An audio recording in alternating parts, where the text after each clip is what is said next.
Ever feel like figuring out which Mac to buy is like trying to solve, I don't know, a puzzle with a bunch of cryptic clues? Oh, definitely. Yeah, you're not alone there. Well, today we're diving deep into a resource called McNerd.xyz. It aims to decode Apple's performance and value for us. Yeah, it's pretty helpful.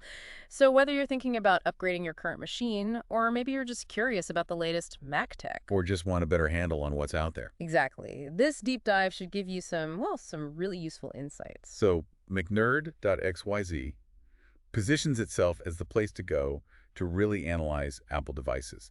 They look at performance using those Geekbench scores. Right, the Geekbench scores, think of them like horsepower ratings for computers. Okay, got it. And then they look at value, which they've cleverly dubbed bang for buck. Exactly. And our goal today is really to sift through all their data and analysis. Pull out the important bits. Yeah, pull out the most important nuggets so you, the listener, walk away with a much clearer picture of the current Mac landscape. Okay, and right off the bat, there's this key concept they use, normalized combined performance. Let's unpack this a bit. Sure. Essentially, it's a single score. They take the Geekbench results for the main processor, the CPU. And the graphics processor, the GPU. Right, and they blend them together somehow to give you one overall performance number for a specific Mac. Okay, so it's like an all-around score. Pretty much. And what's fascinating is how McNerd.xyz uses this combined score.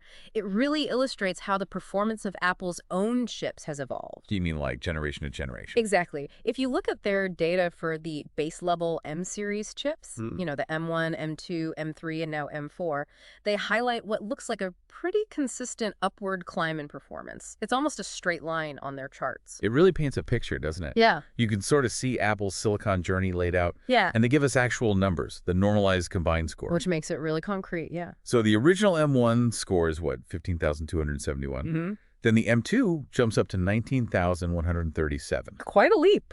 Then M3 gets to 21,625, and the latest M4 hits 25,689. That feels like a pretty steady increase. It really underscores just how quickly Apple has been advancing its own silicon. There's always a but. Well, as you mentioned, McNerd.xyz points out some interesting quirks along the way. Right. And here's where it gets, well, really unexpected for me. They point out this surprising finding that the M3 Pro, it doesn't actually show a huge performance leap over the M2 Pro in those combined scores. Yeah, that's kind of counterintuitive, isn't it? You just assume newer means drastically better across the board. Exactly. So why is that? Well, McNerd.xyz drills down into the specific performance numbers, and it turns out that while the M3 Pro does have faster CPU speeds, For both single-core and multi-core tasks. right, about 17% and 7% faster, respectively. But the M2 Pro's Metal GPU scores, Metal being Apple's graphics API, Yeah. those are reportedly 5% higher on the M2 Pro. Wow, okay. So it's not as simple as one chip just being flat out better. Not at all. It really hinges on what you're actually planning to do with your Mac. So if your work is really graphics heavy, like video editing or maybe certain design work. Exactly. For those tasks, that slightly older M2 Pro might still be a very strong contender against the newer M3 Pro based on this data. Interesting. It really highlights that there's more to it than just the generation number. You got to look a bit deeper. Absolutely. And speaking of looking deeper, McNerd.xyz also specifically calls out the Mac Mini with the M4 Pro chip. They call it a real powerhouse. A powerhouse. I like that. And the score reflects it, right? Its normalized combined Geekbench score is 37,347. That's the one. A lot of muscle packed into that little box. Definitely. And what's particularly interesting, they point out that this M4 Pro Mac Mini is nearly as fast as the top-tier Max chips from the previous generation. Okay, so that makes it a seriously appealing option for those power users, maybe designers, video editors, developers. Right. People who need that level of performance, but maybe don't need or want the portability of a MacBook Pro. Makes sense. Now, raw performance is one thing, but the other crucial piece McNerd.xyz looks at is bang for buck. So what does that tell us simply? The bang for buck rating is essentially trying to measure performance per dollar. How much performance are you getting for every dollar you spend? So higher is better. Higher is better, yes. A higher rating means more processing power relative to the price. So it's not just which Mac is faster, but is this extra speed worth the extra cost? Okay, that makes perfect sense. It's about value, not just speed. Can we see how this works with some actual examples from their All Macs list? Sure. Let's take the Mac Mini with the base M4 chip. It actually gets a pretty high bang for buck rating, 50.61. Okay, and its performance score. Its normalized combined score is 26,772, so not the absolute highest on the list by any means. But for the price? What's the price? Around $529 according to their data, so it offers a really compelling level of performance for the money. Great value. Right, a solid value pick.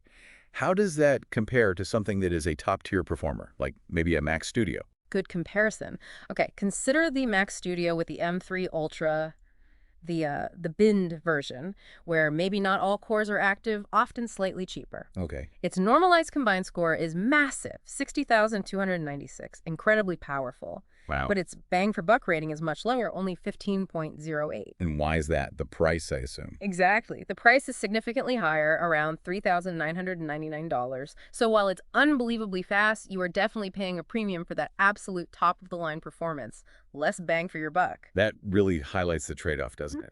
Sheer power comes at a cost. Or you find that that sweet spot. Precisely, that balance. And it's interesting they even include older Macs, like Intel-based ones. Yeah, I saw that. Why include those? Well, it provides really valuable historical context. For instance, they list a 15-inch MacBook Pro from 2017 with an Intel Core i7. Okay, an older one. Right. Its normalized combined score is only 9,879. Compare that to the M4 base mini at over 26,000. Big difference. Huge. And its bang for buck is 32.93, even with a current market price around $300. It just shows how far Apple's own silicon has come in both raw power and the value you get. It's like looking back in time, technologically speaking. Now, this all Macs list on mcnerd.xyz, it looks incredibly detailed. How does someone actually navigate all that information effectively? That's a great point. They've made it quite user-friendly, actually. You can sort the whole list in different ways. Depending on what matters most to you. Exactly. You can sort by newest year if you just want the latest stuff, or by highest Geekbench scores if raw power is everything. Or best bang for buck. Right, if a value is key. Or even by lightest weight, which is crucial if portability is a big factor. Oh, that's incredibly useful. So if you're, say, a student carrying it around all day, you can quickly find the lightest options. Mm-hmm. And they have filters, too. Like what? You can filter to show only devices from the last couple of years or only laptops, for example. It really helps you narrow things down. That's handy. Plus, they include current market prices and the original MSRP, the manufacturer's suggested retail price where available, and the weight for portables. It's all there. Very comprehensive. Oh. Okay, let's zoom in a bit on the M4 family itself. Hmm. What insights does mcnerd.xyz offer there, like the different tiers within the M4s? Yeah, they show a pretty clear progression in those normalized combined scores across the M4 lineup that's currently out. So the base M4 starts at 25,689. Then the M4 Pro takes a significant leap up to 39,340. Okay, quite a jump.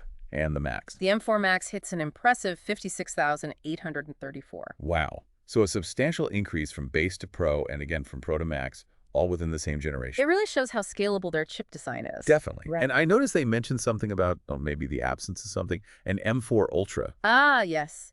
They do note that as of their last update, there isn't an M4 Ultra listed. It hasn't been announced or released yet. But they also mention a rumor suggesting Apple might actually announce a Mac Pro powered by an M4 Ultra chip at WWDC, their developer conference, possibly in June. Ooh, okay. So if you're aiming for the absolute peak of performance, that's something to watch out for. Definitely one to keep an eye on. So let's try and bring all this together. If someone's listening, trying to make sense of all this data and figure out which Mac might be right for them, what are the key takeaways? Well, I think the most crucial takeaway, honestly, is that the best Mac is really subjective. It completely depends on what you plan to do with it and, of course, what your budget looks like. Right.